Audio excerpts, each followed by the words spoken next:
Oh. Erev Tov, everyone. Erev Tov. Thank you.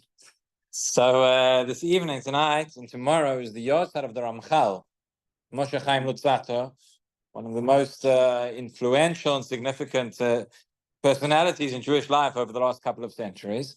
So I thought it'd be appropriate to study together a little bit of his Torah this evening, in honor of his Yahrzeit.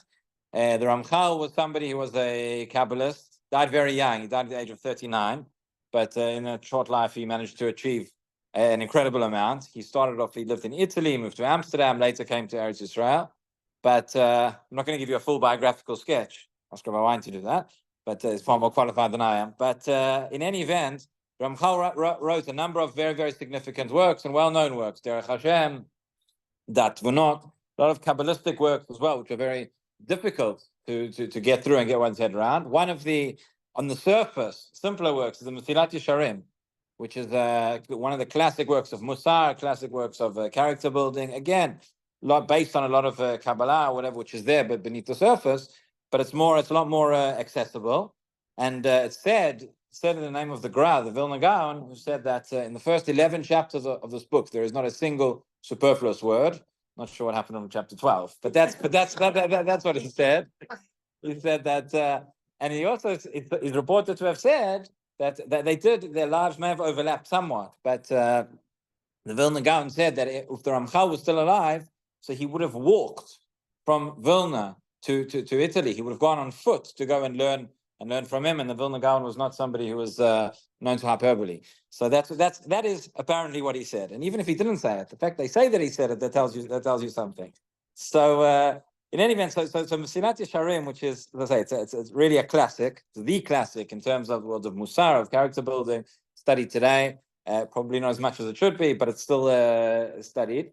And even the title of the book, we could spend weeks, not going to, but we could spend weeks just talking about the title. Those two words, Mesilat Yesharim, what does that mean?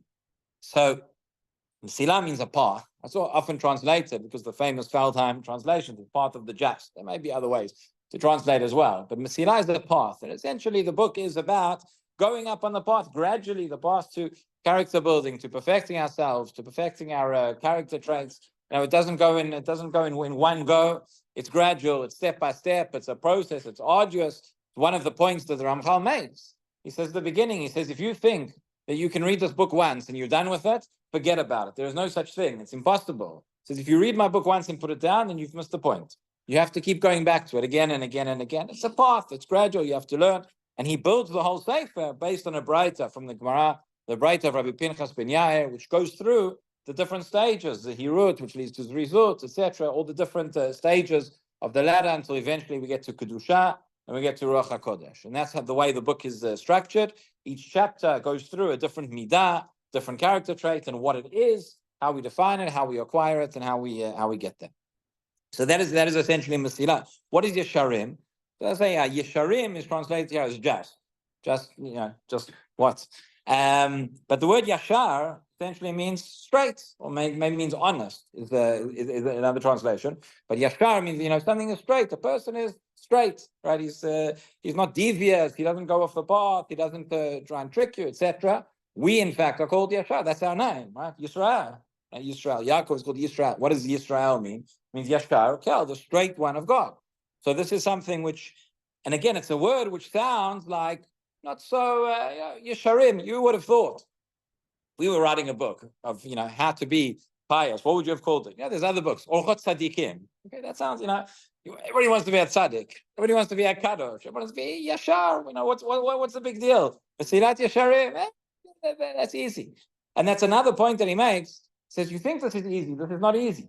This is something which requires work and something which requires toil and it requires effort. And more than that, and this is one of the big chidushim that comes right at the beginning of the book, is that it requires study. It requires study to be yashar, to be honest and to be straight. You think it's something that comes naturally. You think it's something that should be that should be easy to a person. You don't need to spend time on it. There's much more important things. You see this today as well. In many different ways, in many different contexts. Rav Yisrael Salanter, who came later when he founded the Mussar movement. This was one of the one of the challenges which she faced, the people said, "Oh, what's Musar? What is this? Why do we need it?" That's for the people who don't have a Gemara code. Right? If you can sit and you can learn Gemara all day, you'll sit and you learn Gemara. The people that are weak, the people that don't know, the people that those are the ones that need to study this kind of stuff. And the Ramchal, he writes in very, very, very harsh terms against this kind of outlook. He says, no, that's wrong. It's incorrect, and the result of that is going to be disastrous for everybody, because the people who are studying are the ones who don't understand it, so they're not going to achieve true piety, and the people who could understand it are not studying it, so they aren't going to achieve true piety. And you think things that should be obvious are not obvious, and therefore nobody knows, and therefore we're in a very bad situation. And that is why we need Mesilat Yesharim, essentially. I have to mention here, talking about Yashar. So the Netziv has a beautiful introduction to Sefer Bereshit. And Netziv, in his commentary, Amek Davar, to Chumash, he says, he writes an introduction right at the beginning, and he says that Sefer Bereshit is called Sefer HaYashar. And Chazal have different names for the Chumashim. In fact, in the Gemara, there's a three-way machloket. What is Sefer HaYashar? There are other opinions as well. But he says Sefer Bereshit is Sefer HaYashar. And he says, again, essentially the question which we began with, he says, why is it called Sefer HaYashar? Because the Avot, Avraham, Yitzchak, and Yaakov are called Yesharim. And says the Netziv, he says, really, that's the superlative which you're going to choose to call the Avot. It should be called Sefer HaKadoshim, Sefer HaTzadikim, Sefer, right? Something more, a little bit more on their level that's fitting. These are the, Sefer Amudei HaOlam, whatever it is. He says Sefer HaYashar. Why? And essentially, he says the Netziv that it's true that the Avot were Tzadikim and Kadoshim and all of those things. He says, but he learns that he gives a historical account based on Beit Sheni, and he goes into great detail there. But he says that essentially those levels, that's a greater level, which goes back to the idea here of a Mesilah, that it's gradual.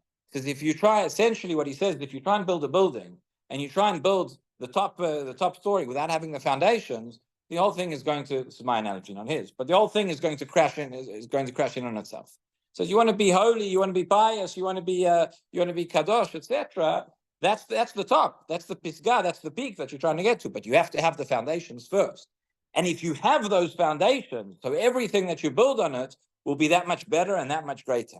But if the foundations are problematic, so the more you build on top, the worse it's going to be, because the more likely it is that it's going to fall down. And he says what made the Avot so great was that they had that basic, that yashrut, that honesty, that essentially, that's what we say, the derech eretz shekadma Torah. And then from there we can build onto that. And essentially, Mesilat Yesharim says to Ramchal, I'm going to write you a workbook, a study guide of how you are going to start at the very bottom with the foundations, reach that derech eretz shekadma Torah, and build up from that.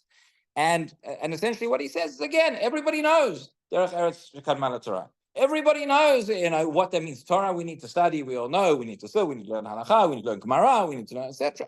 But derech eretz, who needs to study that? Who needs to waste their time on that? And says the Ramchal in the first few chapters of the book, essentially tell us this is not wasting your time. And if you don't give it proper, at least reflection, at least thought and contemplation, and yes, study as well, then you'll never reach it. So read a few lines from inside, from what he says. And he says like this, he opens off, this is the Akdama of the Mesilat Yesharim, author's introduction. He says, Amar HaMachaber, Achibur hazeh lo chibartiv lelamed lipnei adam et asher lo yadahu. He says, then again, there's probably a bit of humility at play here as well. In this introduction, he says, I'm writing you this book not to teach you anything you don't know. Okay, I know this maybe sounds like it contradicts what I just said, but it doesn't. He says, I want to remind people that which they already know, or which they should already know, that which is already famous. That's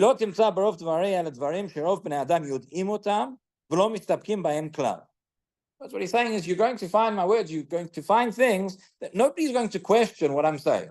In other words, for example, when I say you have to be a good person, nobody's going to question that. Everybody knows you have to be a good person. Very, very, very few people, few and far between, from the history of the world until now, wake up in the morning and say, I'm going to go out and do evil today. And most people don't think like that. There are a few, there are some, but most people, and even the people who we would consider to be evil, well, they wake up and they say, what we're doing is good.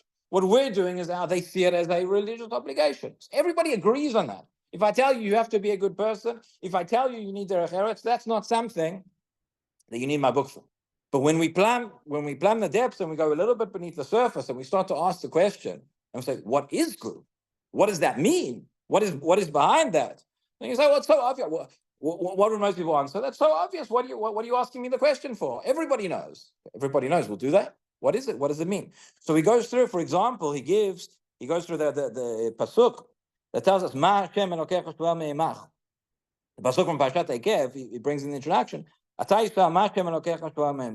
Hashem your God demand of you? And this is amazing explanation of the pasuk. We don't have time for it now. But they say, Ki'im. Moshe Rabbeinu tells the people, Hashem doesn't demand much. Only the following. You ready? Only, not much. Just this. Li'yirat Hashem Elokecha, to fear Hashem your God, alechet b'chol d'rachav, to walk in all his ways, la'ava oto, to love him, la'avod et Hashem Elokecha, b'chol levavcha v'chol nafshecha, to serve him with all your might, with all your heart and all your soul, lishmot mitzvot Hashem v'tzchukatav, and keep the mitzvot and chukim. Not much, that's all that Hashem demands of you. Right? Not a lot. So he goes through, but these 5 elements, okay, and his point is this. Everybody knows you need to have Yirat Hashem. Everybody knows you have to go lalechet b'chol d'rachav. Everybody knows you have la'ava oto.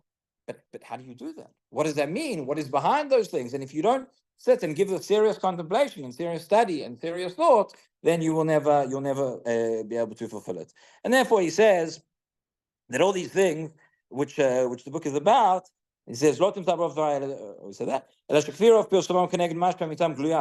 Since these things are so well known,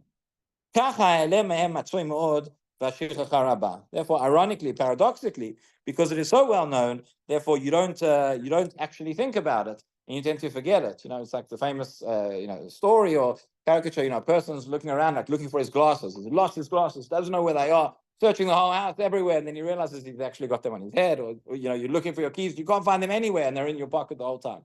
So there are things that are right here that are in front of your eyes, but you've got to stop. You've got to dedicate yourself to them. You've got to learn, and that is the way to begin on this path, the path of the just. So that was just a little bit of a teaser in terms of Mesilat Yesharim, what it is about. Today on the Yotzat of the Ramchal, and everybody is of course welcome and invited and encouraged to take the book for further study. Rabbi Hanania ben Akasha Omer, Tzakadosh Baruch Hu L'Zakot Yisrael, Tzachach B'Alem Torah Mitzvot, Shnei Amar D'Nech V'Tzman Tzipto Yagdil Torah.